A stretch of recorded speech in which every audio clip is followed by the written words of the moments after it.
Le Premier ministre Abiy Ahmed s'est entretenu avec le président somalien sur les relations bilatérales.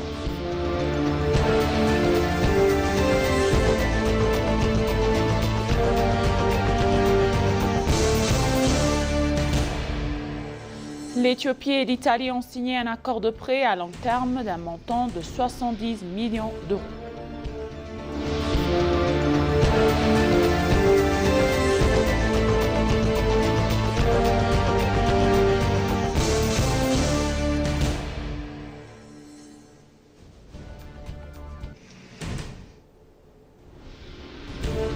Bienvenue chers téléspectateurs, c'est moi Aïda Gadamo avec le journal du mardi 30 juin 2026 et restez avec nous.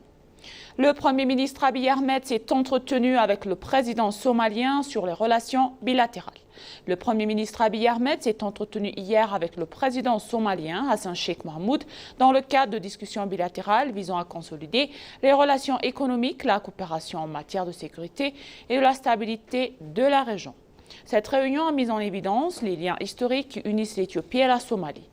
Les deux chefs d'État ont insisté sur la nécessité d'approfondir leur coopération en s'appuyant sur la finance réciproque, le respect mutuel et des intérêts partagés. J'ai eu des entretiens bilatéraux avec le président Hassan Sheikh Mohamud de Somalie concernant les relations économiques, la sécurité et la stabilité régionale dans un esprit de confiance et de respect mutuel, a écrit le Premier ministre Abiy Ahmed sur sa page Facebook. Rappelant les relations historiques et culturelles qui approchent les deux nations, le Premier ministre Abiy a affirmé l'Éthiopie et la Somalie partagent bien davantage que des frontières. Elles partagent ce qu'elles ont les plus précieux, leur peuple et leurs avenirs communs.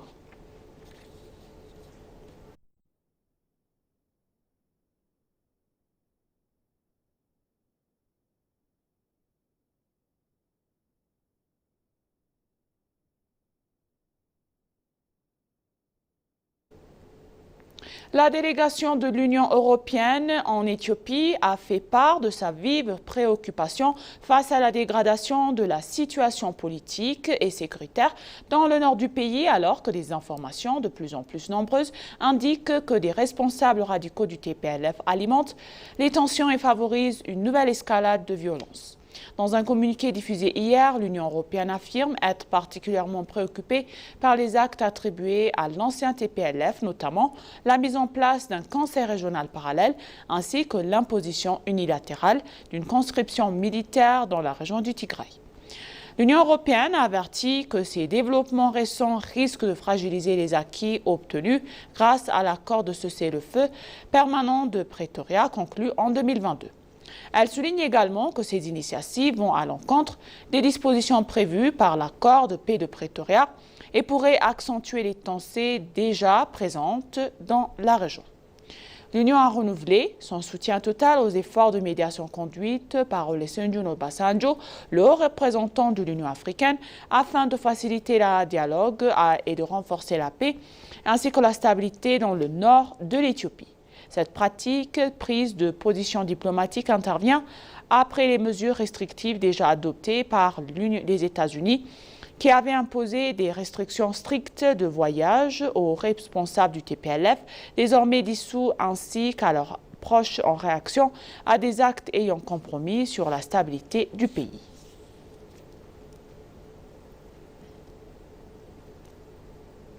L'Éthiopie et l'Italie ont signé un accord de prêt à long terme d'un montant de 70 millions d'euros.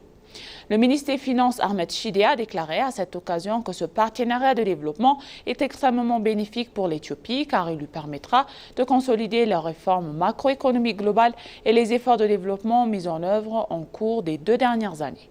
Il a indiqué que cet accord est particulièrement avantageux pour l'Éthiopie car il soutient la transition macroéconomique qu'elle a entamée notamment dans le secteur de l'énergie, de l'agriculture et de l'eau.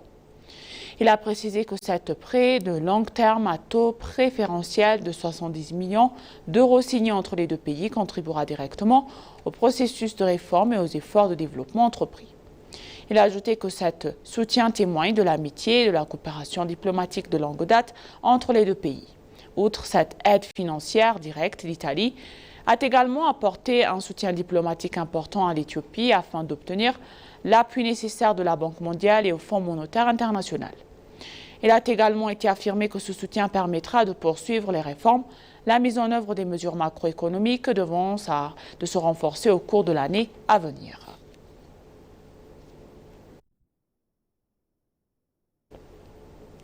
La commission permanente de la planification du budget et des finances de la Chambre des représentants du peuple a annoncé que le projet du budget fédéral de l'exercice fiscal éthiopien 2019 a été élaboré de manière à garantir la réalisation des objectifs de développement de l'Éthiopie. La commission a tenu une réunion de synthèse avec le ministère des Finances et les services du budget concernant le budget du projet fédéral de l'exercice fiscal éthiopien 2019. Le ministre des Finances, Ahmed Shide, a déclaré que le budget de l'exercice 2019 avait été élaboré sur la base de réformes macroéconomiques globales qui soutiendra la croissance économique nationale en général.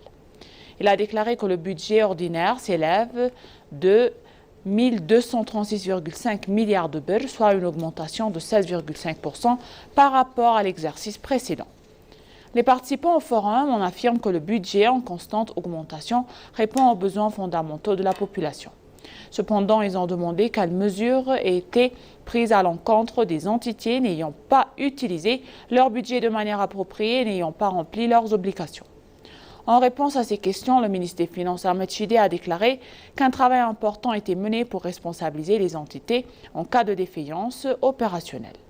Desalegn Udadjo, le président de la commission permanente de la planification du budget et des finances de la Chambre des représentants du peuple, a déclaré que le projet du budget du gouvernement fédéral pour l'exercice fiscal éthiopien 2019 était bien préparé, soulignant que ce budget permettrait d'atteindre les objectifs du développement de l'Éthiopie et a exhorté les institutions à mettre en œuvre avec vigueur les fonds qu'ils ont alloués.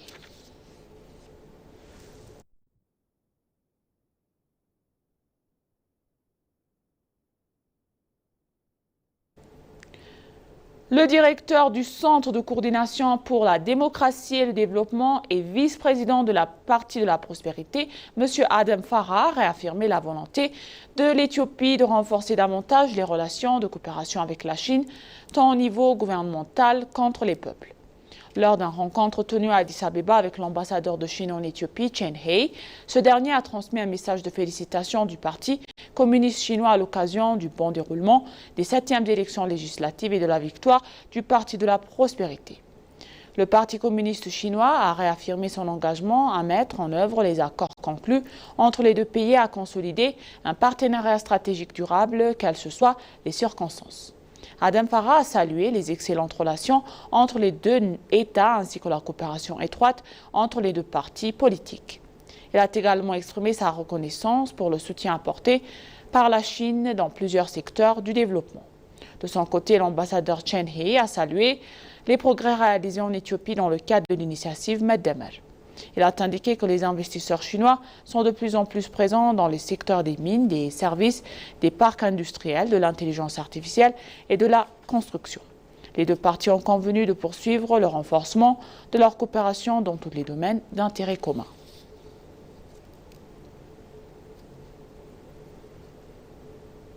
Les entreprises saoudiennes Joe Drinks Factory et Soil Roasters, actives dans des domaines distincts, ont été exprimées leur volonté d'investir en Éthiopie. Une délégation diplomatique éthiopienne de haut rang dirigée par l'ambassadeur Awel Waglis Mohamed, le chef de mission adjoint à l'ambassade d'Éthiopie en Arabie Saoudite, s'est rendu dans les installations de production des deux sociétés implantées dans la deuxième zone industrielle de Dammam. D'après un message publié sur les réseaux du ministère, l'ambassadeur Awel a présenté aux responsables des entreprises les réformes macroéconomiques engagées en Éthiopie, les politiques favorables aux investissements ainsi que les parcs agro-intégrés, mettant en avant les nombreuses opportunités d'affaires offertes par le pays. Joe Drinks Factory, spécialisée dans la fabrication de boissons non alcoolisées, a renouvelé son effort à intérêt pour investir en Éthiopie. La société a également indiqué son intention d'y produire des boissons pour les marchés locaux et internationaux tout en approvissionnant Ethiopian Airlines. L'ambassadeur Awel a invité les dirigeants des deux entreprises à entreprendre une visite officielle de pré-investissement en Éthiopie afin d'examiner sur place les opportunités qu'offre le pays.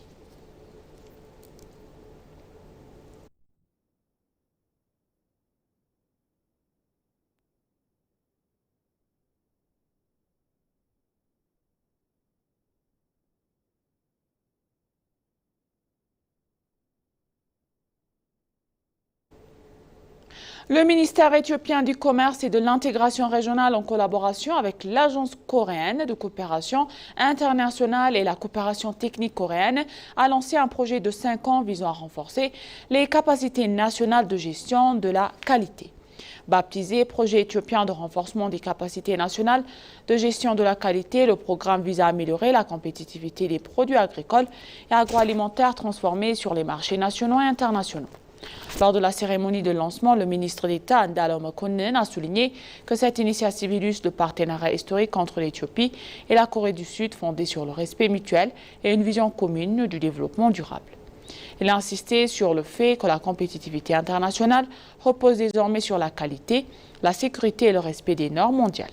De son côté, le directeur adjoint de la KOICA, Park Yong-shin, a indiqué que cette initiative facilitera l'accès des produits éthiopiens aux marchés internationaux, soutiendra les exportations agroalimentaires, améliorera les revenus des producteurs et contribuera durablement à la croissance économique et au développement social du pays.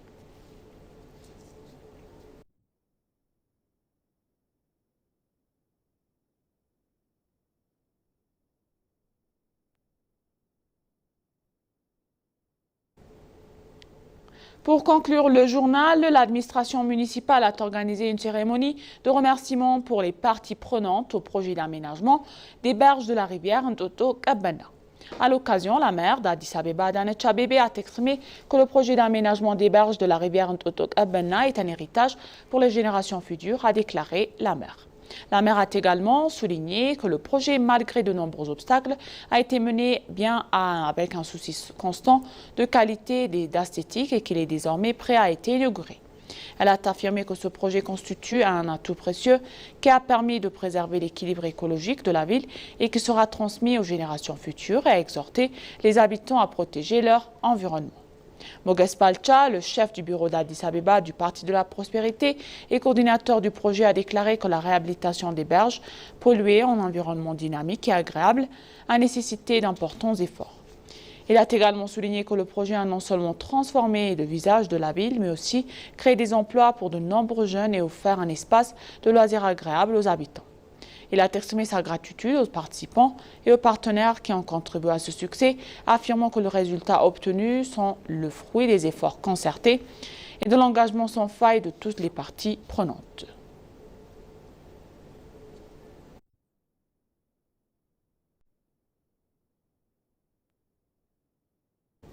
Et maintenant, chers téléspectateurs, je vous rappelle les titres principaux.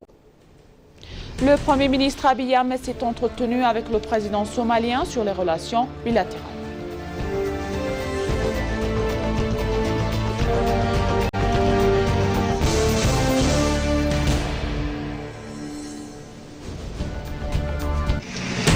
L'Éthiopie et l'Italie ont signé un accord de prêt à long terme d'un montant de 70 millions d'euros. Merci, chers téléspectateurs. Ainsi s'achève le journal d'aujourd'hui. C'était moi, Eda Gadamo, et je vous souhaite une bonne journée.